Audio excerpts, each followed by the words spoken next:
abolish entitlement mindsets with your children.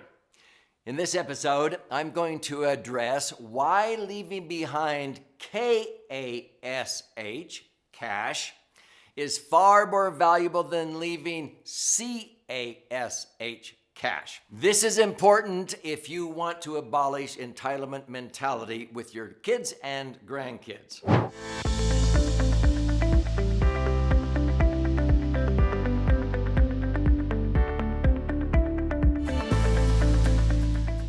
So I'm Doug Andrew. I've been a financial strategist and a retirement planning specialist now for nearly 50 years. And during that 50-year period, 5 decades, I've had many successful people come to me to optimize their financial assets, minimize taxes, set up their trusts correctly, redo their trusts. Why? A lot of them became multimillionaires, and I say, how did you build this empire? And they go, oh, I have worked so hard. I was raised by parents that went through the Great Depression. My kids will never have to work as hard as I did. And then later on, 20, 30 years later, they'd come in and they would be a little bit down, and I'd say, what's up? And they go, Doug, I don't know what's wrong with our children and our grandkids. They don't even know how to work. And I would go, well, maybe you stole that from them.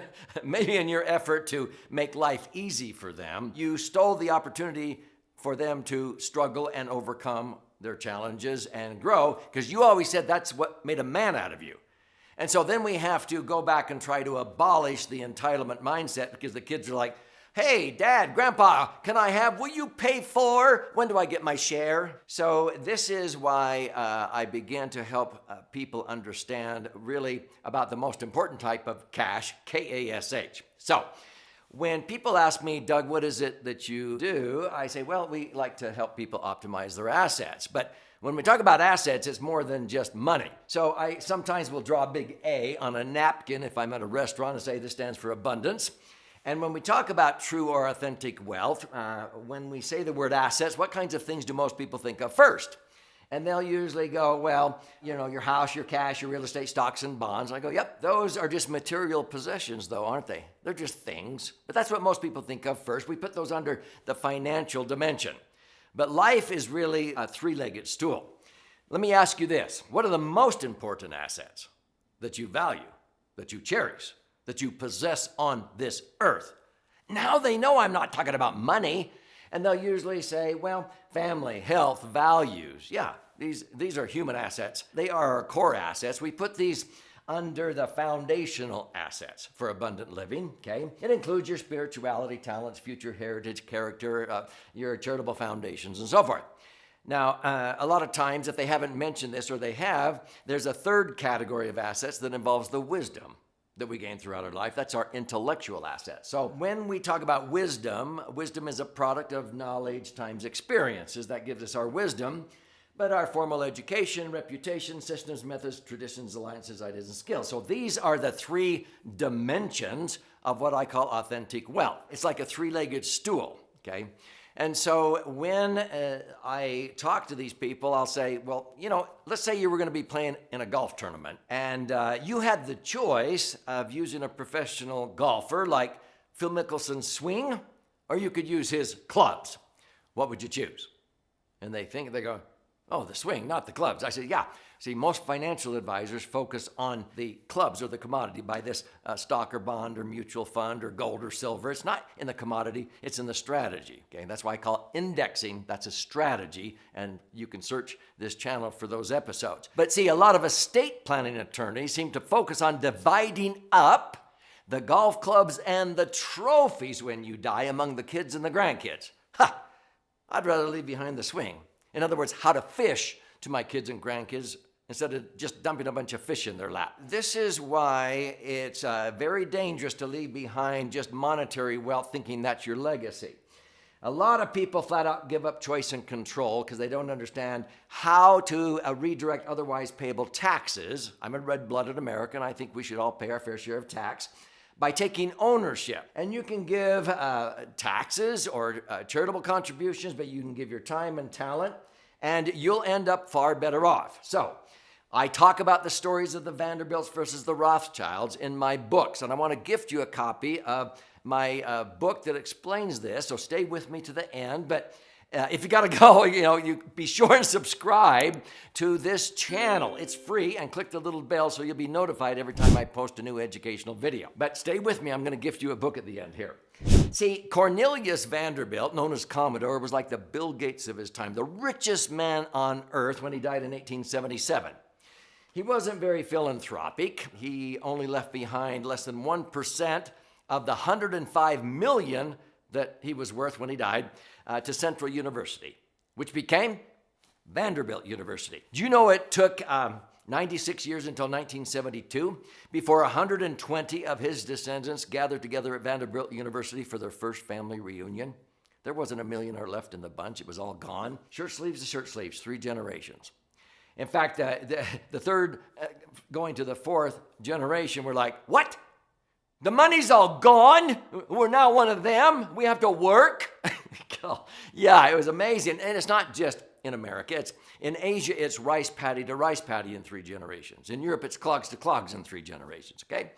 And so his grandson said, it has left me with nothing to hope for, nothing definite to seek or strive for. Inherited wealth has been a real handicap to happiness. Whoa! I compare that to the Rothschilds family. Now, I do not endorse the Vanderbilts or the Rothschilds. I'm using them as an example. Mayer Amschel Rothschild died in 1812, and he built a banking dynasty in Europe. And he had 5 sons and assigned each one of his sons to European capitals.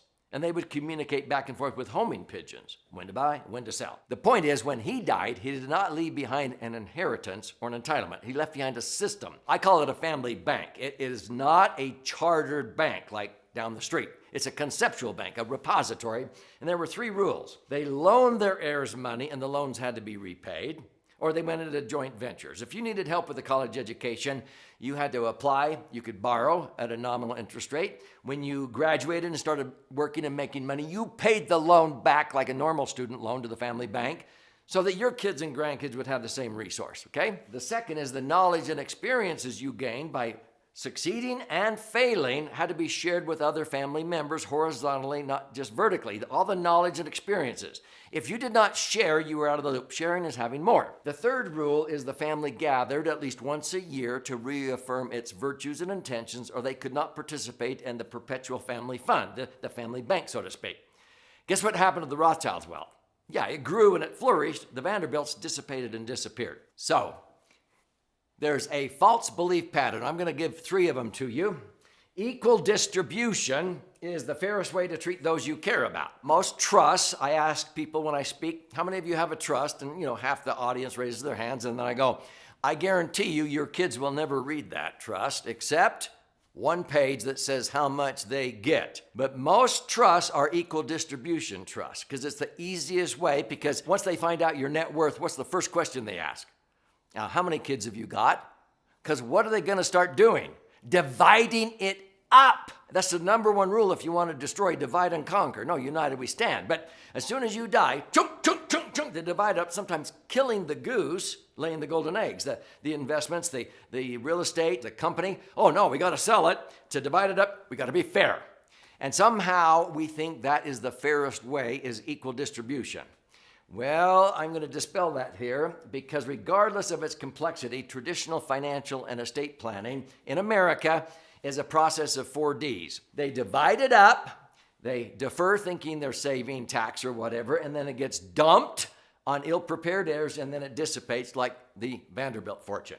Wealth is transferred without a system that fosters responsibility and accountability. The Rothschilds required skin in the game, so to speak, okay?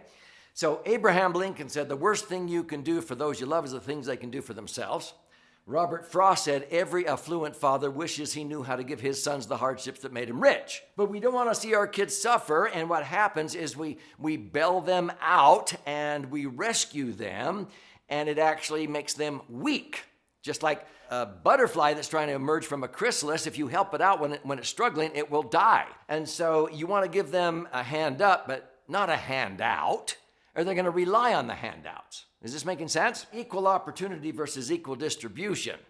See, I often say there's nothing more unequal than the equal distribution to unequals. People go, huh? Now, our Creator does not give equal distribution of blessings, let's say of health, to all of us, regardless of how some of us, myself included, may choose sometimes to abuse our bodies, okay? Our Creator doesn't go, oh, I know, that you work out and you run and you exercise and you eat properly, but I'm going to give this guy over here the same health and vitality and longevity as you, even though they are abusing their bodies with all kinds of habitual substances and they just sit around. No! Our Creator gives us equal opportunities to be responsible and accountable, not equal distribution of blessings. Does that make sense? So why do we do that in our trust? It's because it's a little bit more complicated. So secret number one is to live. Identify the core principles and values and vision and make sure your kids know what you stand for and that you've got to have some skin in the game. It's not just, ooh, when do I get my share? And so you live by the governing principle of equal opportunities, not equal distribution. And that's why I explain it in my book, Entitlement, Abolition.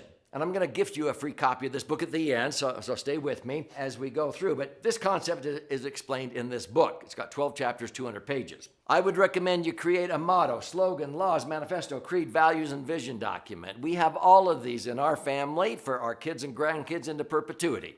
They will read and reread, watch and rewatch that. They won't read your trust. I can show you how to create these, okay? You don't have to have all of them, but we do. Now, in the book, there's explanations of how to do that. So, folks, the second false belief pattern is that your leadership role ends when your children are like out of the nest. No, I don't think so. It's like throwing a rock in a pond. It ripples for generations. You can't just say, well, whatever they do with what I leave behind is their problem. Yeah, yes, no, it is your problem because you can set them up for success or failure with an entitlement mindset or a grateful mindset, okay? And so this is why we focus on 4 P's instead of 4 D's. We want to preserve, protect, perpetuate, and prosper.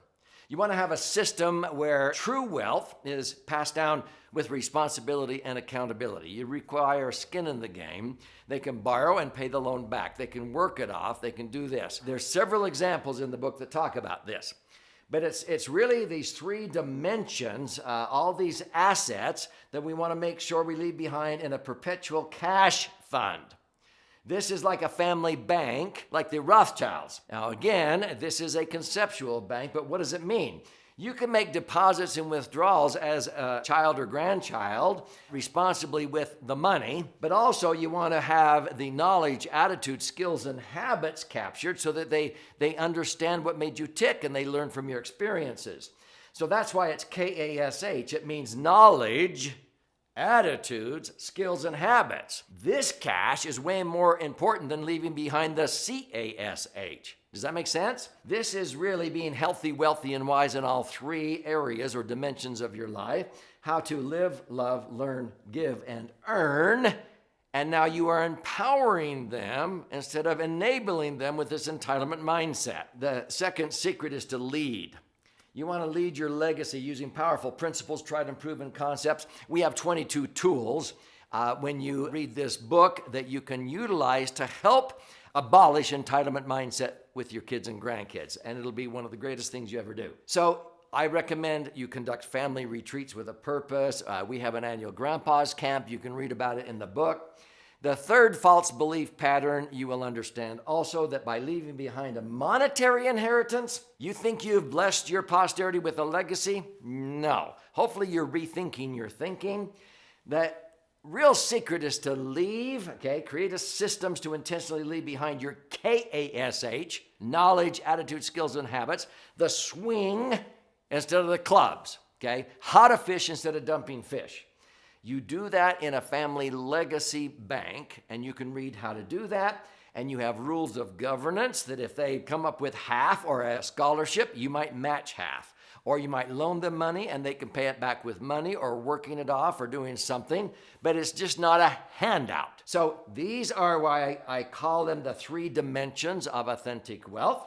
But see, the legacy dimensions are far more important. The K.A.S.H is more important than leaving behind the C.A.S.H. So if this is resonating with you, I would recommend you strongly study this book, and there's also an 18-hour masterclass here. So to claim your free copy of this book, Entitlement, Abolition, How to lead your family from me to we, together we're better. So they are contributors. Go to entitlementabolitionbook.com and you contribute a nominal amount towards the shipping and handling. I'll cover the rest of that cost and I'll pay for the book. And when you're in there, there's also options there to listen and learn or watch and learn. There's an 18-hour master class if you'd like. But you'll also be notified when we teach events virtually on the internet or sometimes when we do live events in various cities throughout America. But here is to your brighter future.